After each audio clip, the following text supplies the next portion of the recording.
মহান রব্বুল আলামিন আমাদেরকে সুস্থ রেখে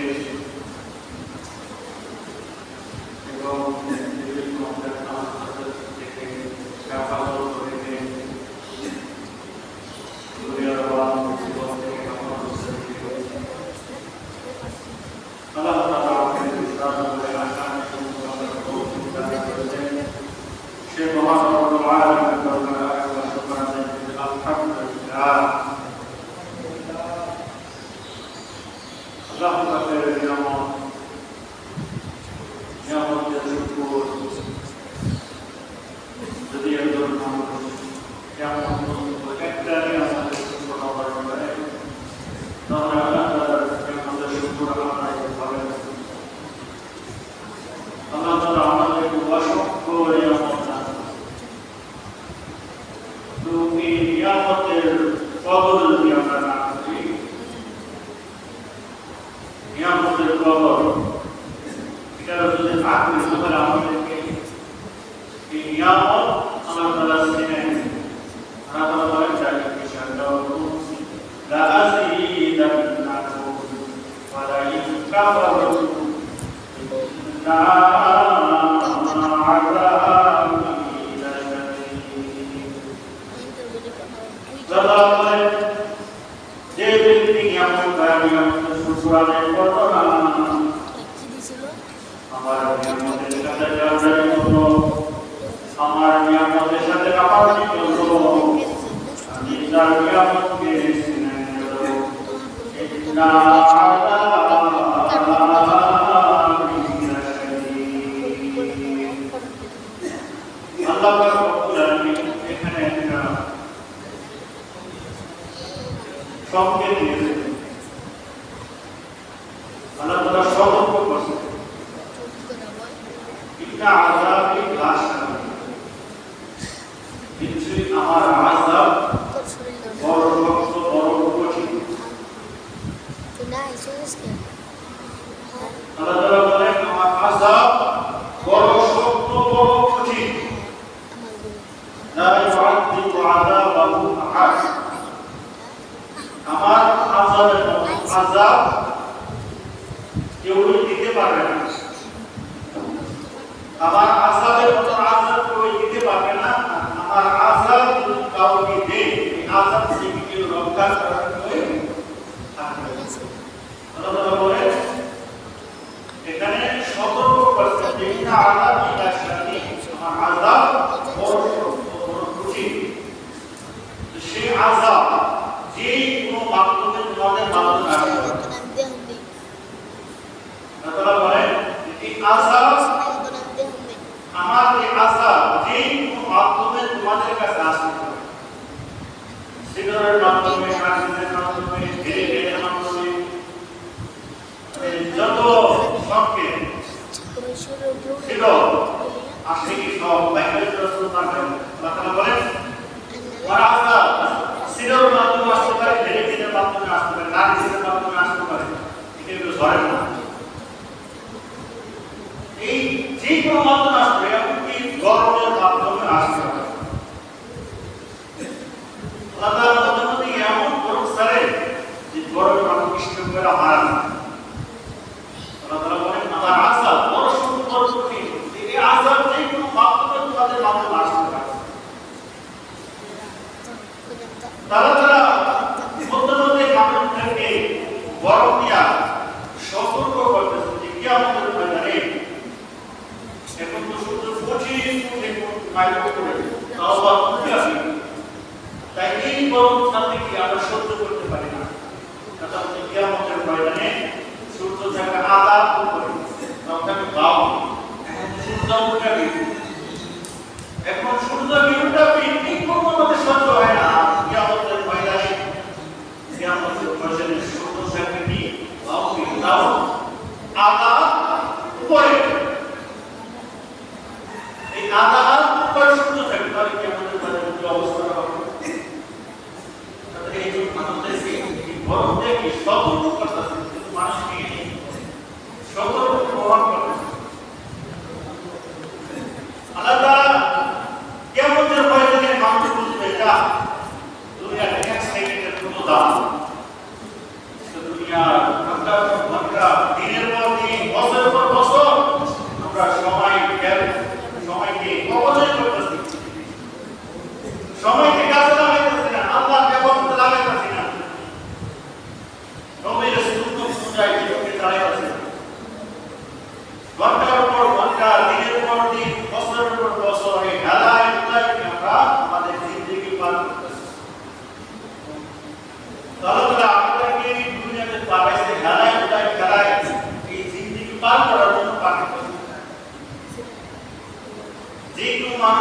করলে তার উদ্দেশ্য থাকে, কিছু করলে কি উদ্দেশ্য থাকে।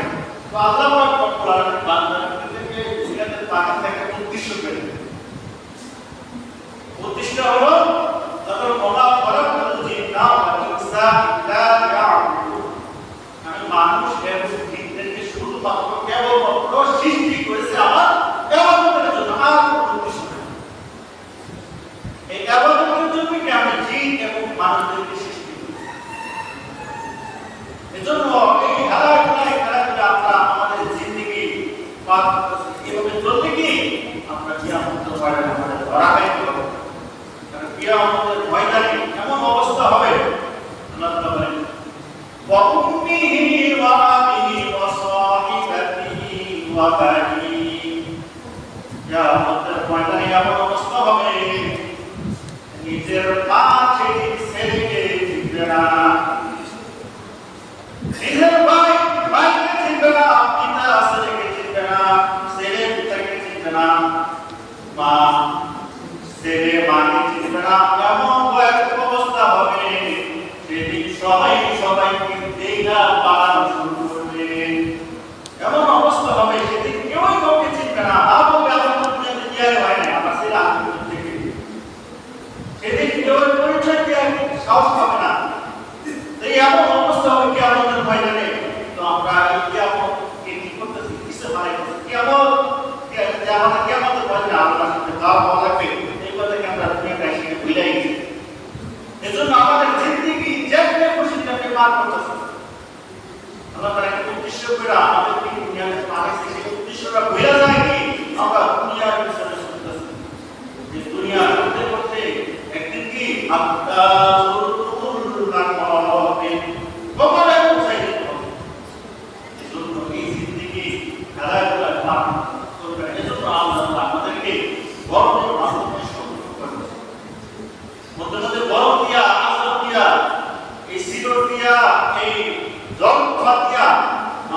সতর্ক করে আমি কি করতে পারি।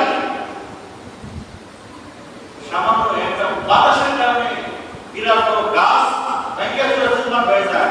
কিয়ামতের ময়দানে এমন অবস্থা আল্লাহ বলেন ইয়াউমা তারাউনা মা তাযহাবু কুল্লু মুরদিআতিন আম্মা ওয়াতা'a ওয়া তাযহাবু কুল্lu যাতিন হামলিন হামলাহা ওয়া তারান নাসা সুকারা ওয়া মা হুম বিসুকারা ওয়ালাকিন্না আযাবাল্লাহি শাদীদ।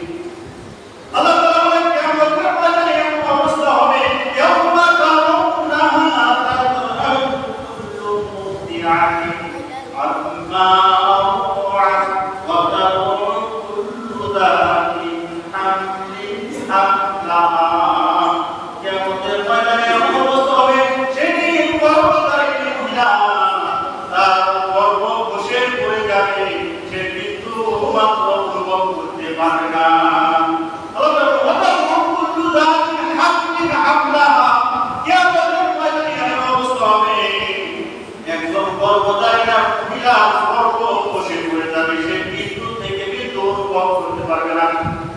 আজকে গর্ভধারিণী মহিলা গর্ভ বসে পড়ে তখন কি তার কেমন দেখা হবে, সহ্য করতে পারবে না। কিয়ামতের ময়দানে আল্লাহ তাআলা বলেন এমন অবস্থা হবে, ওয়া তাকুলু কুল্লু যাতিন হামলিন হামলাহা। সেদিন গর্ভধারিণী মহিলা তার গর্ভ বসে পড়ে যাবে, সে মৃত্যু থেকে মৃত্যু অনুভব করতে পারবে না। তাহলে কেমন অবস্থা হবে, ওয়া তাকুলু কুল্লু যাতিন হামলিন হামলাহা ওয়া তারান নাসা সুকারা। সেদিন তার ছেলে ছোট বাচ্চা তার মার দুধ পান করতে থাকবে, তার ছোট বাচ্চা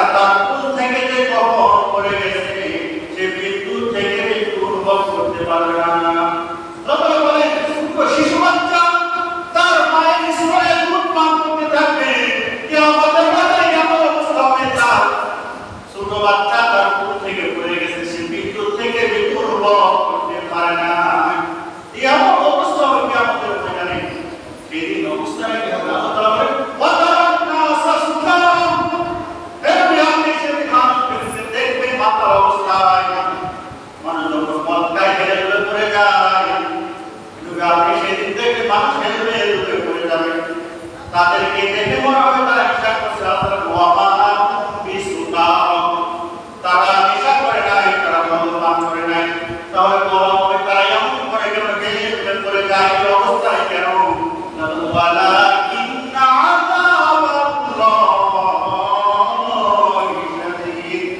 আল্লাহ তাআলা আযাব বড় শক্ত, বড় কঠিন। কিয়ামতের পরে এমন অবস্থা হবে যে গর্ভধারী মহিলা তার গর্ভ বসে পর্যন্ত সে বিপদ থেকে মুক্ত হবে। তাহলে কেমন অবস্থা হবে এটা বুঝতে পারেন? কিয়ামতের ময়দানে সেই কিয়ামত আমরা ভুলে গেছি, সেই কিয়ামত ভুলে গেছি। এজন্য আল্লাহ তাআলা আমাদেরকে কিয়ামতের সংকেত মানুষদেরকে বোঝায় যে দেখো এখন কি অবস্থা হবে, কিয়ামতের ময়দানে আমি কি অবস্থা হবে। এখন তো সামান্য কিয়ামতের ময়দানে পুরোপুরি কি ভূমিকম্প শুরু হয়ে যাবে, তবে কেমন অবস্থা হবে? এক সেকেন্ডের ভূমিকম্প হলে কি বড় বড় বিল্ডিং ভাঙে চুরমার হয়ে যায়। কিয়ামতের ময়দানে কেমন অবস্থা হবে? ইযা সুলসিলাতিল আরদু জিলজালাহা, আল্লাহ বলে কিয়ামতের ময়দানে যখন হবে জমিটা জিলজাল ঝাঁঝালা শুরু করে দেবে, জমি এমন ভাবে কাঁপতে থাকবে যে মানুষরা কুয়ার মতো করে থাকবে, গাছপালা কুয়ার মতো করে থাকবে। এমন অবস্থা হবে কিয়ামতের ময়দানে। কিয়ামত যে হবে, কিয়ামতকে আপনি বিলাবেন। এজন্য আল্লাহ আমাদেরকে সতর্ক করে। এজন্য আল্লাহ পাক রব্বুল আলামিন বান্দাদেরকে ডাক দিয়ে বলতেছেন, ওয়া কাইফা তাকফুরুনা বিল্লাহি ওয়া কুনতুম আমওয়াতান ফাআহইয়াকুম সুম্মা ইউমীতুকুম সুম্মা ইউহয়ীকুম সুম্মা ইলাইহি তুরজাউন। কাইফা তাকফুরুনা বিল্লাহ, হে মানুষ তোমরা আল্লাহর সাথে কেমনে নাফরমানি করো? আল্লাহ তাআলা ডাকতে বলছেন, কাইফা তাকফুরুনা বিল্লাহ, হে মানুষ তোমরা আল্লাহর সাথে কেমনে নাফরমানি করো, কেমনে কুফরি করো? কাইফা তাকফুরুনা বিল্লাহ ওয়া কুনতুম আমওয়াতান ফিসসালামিকুম, তুমি কিছুই ছিলে না এক সময়। আল্লাহ তাআলা বলেন তুমি এক সময় কিছুই ছিলে না, তোমার মায়ের গর্ভে তুমি ছিলে মৃত।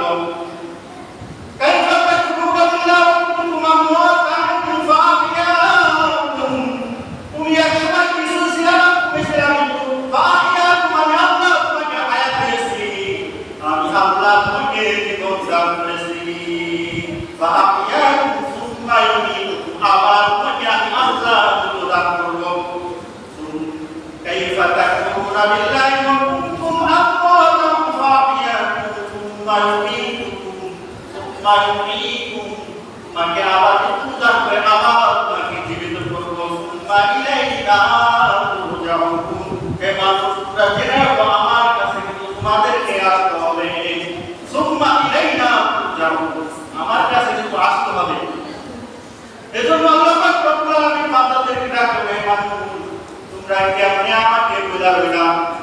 কোন জিনিস তোমাদেরকে ইয়া আইয়ুহাল ইনসানু মা গররাকা ফি রাব্বিকাল কারীম, হে মানুষ কোন জিনিস তোমাকে তোমার রব থেকে তোমাকে দূরে সরায় রাখলো?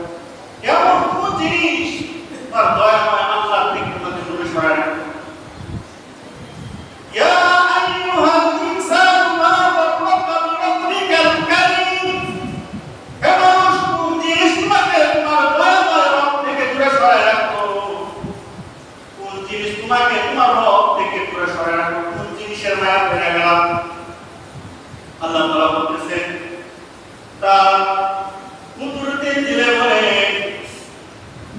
যখন তোমার কেউ ছিল না তখন ছিলাম আমি, এখন তোমার সব হয়েছে, পর হয়েছি আমি। আবার যখন তোমার কেউ রবে না তখন রব আমি, আমার কাছে আসতে হবে। এই কথা জানতে গেলাম রে। হে মানুষ তুমি যখন তোমার কেউ ছিল না, তোমার মায়ের পেটে যখন তুমি ছিল, কোন ডাক্তার তুমি না তোমার মায়ের পেটে তোমার খাবার পৌঁছাইতে পারে নাই। আমি আল্লাহ তোমার মায়ের নামের সাথে তোমার নামের জয় করে আমি আল্লাহ যেভাবে তোমার খাবার পৌঁছেছি।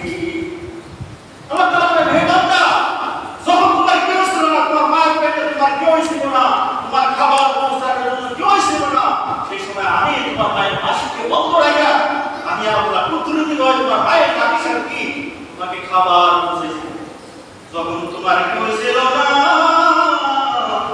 তখন ছিলাম আমি, এখন তোমার সব হয়েছে, বড় হয়েছি আমি, এখন তুমি দুনিয়াতে সব তোমার সব কিছু হয়েছে, আমি আল্লাহকে তুমি বোঝাবে না। এখন তোমার পিতা হয়েছে, তোমার মা হয়েছে, তোমার ভাই হয়েছে, তোমার বন্ধু হয়েছে, তাদের বান্দা করে আমি আল্লাহকে বোঝাবে না। হে বান্দা, আবার তুমি যখন কবরে যাবা তখন তোমার কেউ থাকবে না, তোমার আত্মীয় স্বজন বন্ধু বান্ধব কেউ থাকবে না, সেই সময় কিন্তু আমি আল্লাহই থাকবো। এজন্য আল্লাহ তাআলা কুদরতি দিলে বলতেছেন, দুঃখ করে কুদরতি দিলে যখন তোমার কেউ ছিল না তখন ছিলাম আমি, এখন তোমার সব হয়েছে, বড় হয়েছি আমি, এখন তোমার সব কিছু হয়ে গেছে, বড় হয়েছি আমি। তুমি কি চিন্তা করে দেখো আমি আল্লাহ তোমাকে ছোট থেকে কিভাবে বড় করলাম। তুমি ছোট বাচ্চা ছিলা, তোমার মায়ের পাশে তুমি ঘুমায় এসো, ঘুম প্রথম মিত্র তোমার মায় জানে না, তোমার হাতটা তোমার মায়ের তোমার মায়ের হাত তোমার মুখের উপরে দেয়া গেছে, তুমি নিঃশ্বাস ছাড়তে পারো না, আর তুমি যখন তোমার মাকে ডাকতে বলো না মা, তোমার হাতটা সরাও না, সরাইলে আমি মৃত্যু বরণ করবো। সে সময় তোমার হাতটা সরানোর জন্য, তোমার মায়ের হাতটা তোমার মুখের থেকে সরানোর জন্য তুমি কিছুই করতে পারো না, আমি আল্লাহ কুদরতি বলে তোমার মায়ের হাতটা তোমার মুখের থেকে সরাই দিছি, তখন তুমি কিছুই করতে পারো না, তোমার হাতটা তুমি ধরতে পারো না, তোমার হাত তোমার তখন ছোট ছিল, তোমার মায়ের হাত সরাইতে পারো না, তুমি তোমার মা ছিল তুমি ছিল তো তোমার নিঃশ্বাস বন্ধ হয়ে যেত, তখন আমি আল্লাহ কুদরতি ফেরেশতাদের মাধ্যমে তোমার মায়ের হাতটাকে সরাই দিছি। তোমাকে এইভাবে আমি ছোট থেকে বড় করলাম, তোমাকে আমি আল্লাহ একটা জবান দিলাম কথা বলার জন্য, এই জবান দ্বারা তুমি তোমার মাকে ডাক দাও, তোমার মায়ের কলিজা ঠান্ডা হয়ে যায়, তুমি তোমার বাবাকে ডাক দাও, তোমার বাবার কলিজা ঠান্ডা হয়ে যায়, তুমি এই জবান দ্বারা তোমার বন্ধুকে ডাক দাও, তোমার বন্ধুর কলিজা ঠান্ডা হয়ে যায়। বান্দা, তুমি যখন এই আমার এই কুদরতি জবান দিয়ে একবার আমাকে আল্লাহ বলে ডাক দাও, আমার কুদরতি কলিজা ঠান্ডা হয়ে যায়। আল্লাহকে ডাকার সময় পাই না, দুনিয়ার সব কিছু করতে সময় পাই, কিন্তু আল্লাহ পাকের জিকির করার জন্য এক মুহূর্ত সময় পাই না। আল্লাহ তাআলার জিকির থেকে আমাদেরকে গাফিল করে রাখছে শয়তান। এই দুনিয়ার মায়া কইরা, দুনিয়ার মহব্বতে কইরা আল্লাহর জিকির থেকে দূরে সরে রাখছে। আল্লাহ পাক রব্বুল আলামিন ডাকতে বলতেছেন, ইয়া আইয়ুহাল্লাযীনা আমানু লা তুলহিকুম আমওয়ালুকুম ওয়ালা আওলাদুকুম আন যিকরিল্লাহ ওয়া মান ইয়াফআল যালিকা ফাউলাইকা হুমুল খাসিরুন।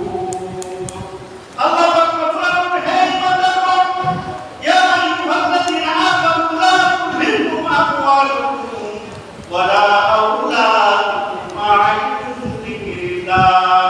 হে ইমানদারগণ, তোমাদের ছেলে তোমাদের ধন সম্পদ এই যেন আল্লাহর জিকিরে থেকে তোমাদেরকে গাফিল না রাখে, এইগুলো যেন তোমাদের আল্লাহর জিকিরে থেকে গাফিল করে না রাখে। আল্লাহ তাআলা বলছেন, হে ইমানদারগণ, ইয়া আইয়ুহাল্লাযীনা আমানু লা তুলহিকুম আমওয়ালুকুম, তোমাদের সম্পদ, তোমাদের ধন সম্পদ, আমওয়ালুকুম ওয়ালা আওলাদ, আল্লাহ বলেন ছেলে, তোমাদের ছেলে সন্তান, এইগুলো যেন আল্লাহর জিকিরে থেকে তোমাদেরকে গাফিল না করে রাখে। যদি তোমাদেরকে এইগুলা আল্লাহর জিকির থেকে গাফিল করে রাখে, তাহলে আল্লাহ তাআলা يفعل ذلك فأولئك هم الخاسرون তাহলে তোমরা কিয়ামতের ময়দানে কঠিন ক্ষতিগ্রস্ত হতে থাকবা। এইগুলো যদি তোমাদের আল্লাহর জিকির থেকে গাফিল করে রাখে তাহলে তোমরা কিয়ামতের ময়দানে কঠিন ক্ষতিগ্রস্ত হতে থাকবে। এজন্য আজকে আল্লাহর জিকির থেকে আল্লাহ তাআলা আমাদেরকে এত সুন্দর একটা জবান দিয়েছে। কে দিয়েছে এই জবান? আল্লাহ। এই আল্লাহর এই জবান দ্বারা আল্লাহর জিকির করবে, কিন্তু এই জিকির করার সময় সব কিছু করার সময় পাই, আল্লাহর জিকির করার সময় পাই। এজন্য সকাল সন্ধ্যা আল্লাহ পাকের জিকির এই জবান দ্বারা আল্লাহ তাআলা সব অবস্থায় কি এই জবান দ্বারা আল্লাহ তাআলা জিকির করতে হবে। এজন্য আল্লাহ তাআলা আমাদেরকে ডাকছেন কাইফা তাকুনা বিল্লাহ। এই মানুষ তোমাদেরকে কোন জিনিস তোমাদেরকে তোমাদের রব থেকে দূরে সরানো হয়েছে? কাইফা তাকুনা বিল্লাহ। তোমরা কেমনে আল্লাহর নাফরমানি করো, আল্লাহর জিকির থেকে দূরে সরে রাখো? তোমরা কিছুই ছিল না। আল্লাহ তাআলা তোমাদেরকে হায়াত দিয়েছে, জীবন দান করেছে। আজকে তোমরা আল্লাহ তাআলা যে হায়াত আর জীবন দান করেছে সেই আল্লাহকে তোমরা ভুলে যাবে। এজন্য আল্লাহকে ভুলে চলবে না। আল্লাহ তাআলাকে সব অবস্থায় স্মরণ রাখতে হবে। আল্লাহ তাআলা জিকির আজকার, আল্লাহ তাআলা হুকুম হাকাম, আল্লাহ তাআলা হুকুমের সুন্নাত অনুযায়ী জীবনকে চালাতে হবে। আল্লাহর হুকুম সব অবস্থায় পালন করতে হবে। আল্লাহ তাআলার আদেশ, আল্লাহ তাআলা কোরআনের মধ্যে যে আদেশগুলো আছে সেই আদেশগুলো মানতে হবে। আর যেটা নিষেধ করেছে সেগুলো কি ছাড়তে হবে। আদেশ এবং নিষেধ, আদেশ মানতে হবে, আদেশগুলো কি ছাড়তে হবে। আল্লাহ তাআলা কোরআনের মধ্যে যেগুলো নিষেধ করেছে সেগুলো ছাড়তে হবে, আর যেগুলো আদেশ করেছে সেগুলোকে ধরতে হবে। আল্লাহ পাক রব্বুল আলামিন যেন আমাদের আল্লাহ তাআলা